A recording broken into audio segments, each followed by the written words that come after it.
Dajjal ini keluar, 2/3 umat manusia anak cucu Adam akan sujud menyembahnya. 2/3, Pak. Nggak kebayang itu seberapa banyaknya. Kalau jumlah manusia hari ini 7 miliaran lebih, maka 2/3-nya jadi berapa? 5-an ya. Masya Allah, 5-an manusia akan menuhankan Dajjal. Dari umat Nabi ada nggak kira-kira dari orang Islam, Bu?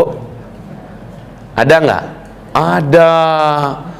Nabi mengatakan sallallahu alaihi wasallam, para pengikut Dajjal nanti ada beberapa kelompok. Satu, seluruh Yahudi satu bumi akan menyembah sujud kepada Dajjal, akan menuhankan Dajjal. 2, seluruh orang-orang munafik dari umatku. Nah, ini dia.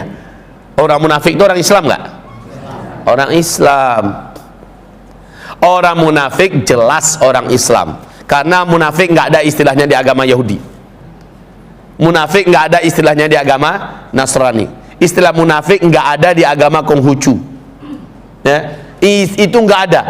Munafik itu hanya sebuah istilah dalam Al-Quran. Bahkan ada nama satu surat, namanya surat Al-Munafikun. Berarti itu adalah orang Islam yang di permukaannya Islam, tetapi ditolak oleh Allah Subhanahu wa Ta'ala sebagai orang Islam, tapi dia merasa dirinya Muslim.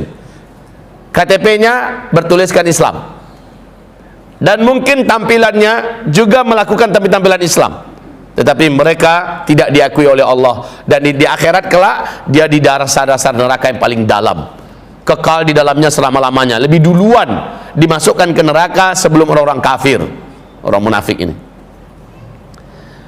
Jadi orang munafik akan menjadi penyembah-penyembah Dajjal. Jadi orang munafik ibarat Allah pengikut Dajjal. Dan Nabi memang bersabda, menjelang nanti Dajjal keluar, umat ini akan diuji oleh Allah dengan ujian-ujian iman yang pada akhirnya mereka terbelah menjadi fustataini, menjadi dua belahan besar. Fustatu iman la nifaqa fih, fustatu nifaq la imana fih.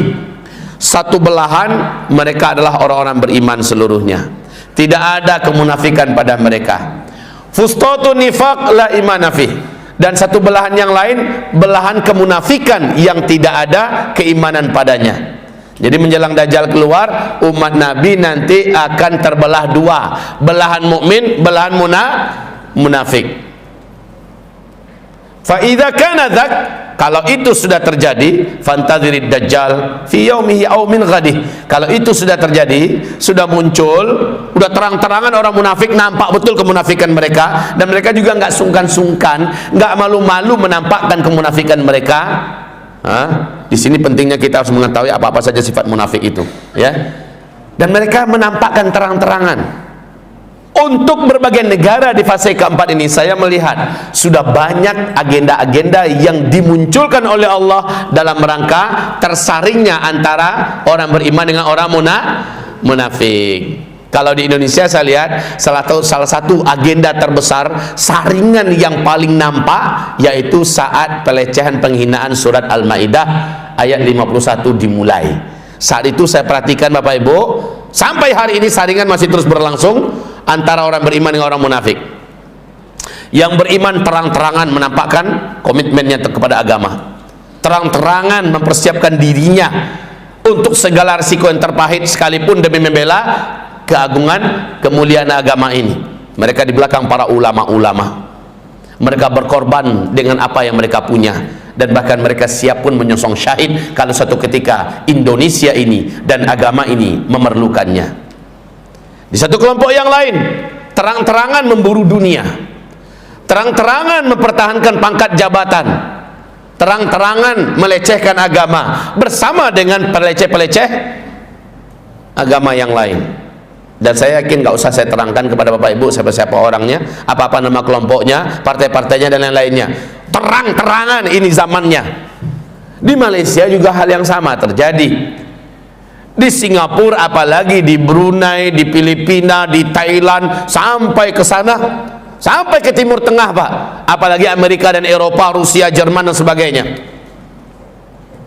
Dari umat Nabi sendiri yang sudah bersyahadat, ada enggak yang akan masuk dalam 72 golongan masuk neraka ini? Ada. Siapa di antaranya? Khawarij, munafiqin, orang-orang sekuler. Banyak umat Nabi yang orang sekuler. Banyak, Pak. Banyak umat Nabi yang sekuler, memisahkan antara urusan agama dengan urusan dunia. Oh, kemarin ini saja diumumkan jangan bawa-bawa agama ke wilayah politik, kan begitu kan? Politik itu terlalu kotor, agama itu sangat bersih. Nah, dengan acara seperti ini, dengan imbauan begini, inilah yang disebut dengan imbauan sekuler, pengikut Dajjal. Siapa yang terakhir tadi kita sebutkan? Ahli-ahli maksiat. Ahli-ahli maksiat. Yang maksiatnya maksiat dosa-dosa besar, enggak tobat-tobat, padahal udah dinasihati, udah ditegur, udah diluruskan, masih saja ngotot. Maka ini orang-orang ahli-ahli maksiat. Dajjal keluar, dia akan menjadi penyembah Dajjal, dan seterusnya, Bapak Ibu. Jadi memang ini petaka terbesar ya, Dajjal. Gimana enggak, Pak Ibu? Rasul mengatakan Dajjal ini ketika dia keluar, bukan saja seluruh dukun dan ahli sihir satu bumi menjadi pengikut dan penyembahnya, bukan saja itu, tapi bahkan seluruh jin dan setan satu muka bumi pun akan menjadi pengikut Dajjal, menjadi pelayan-pelayan Dajjal. Bisa dibayangkan nggak kesaktian seperti apa yang ada dimiliki oleh Dajjal ini? Jin dan setan satu muka bumi pun akan tunduk kepada Dajjal. Inna lillahi wa inna ilaihi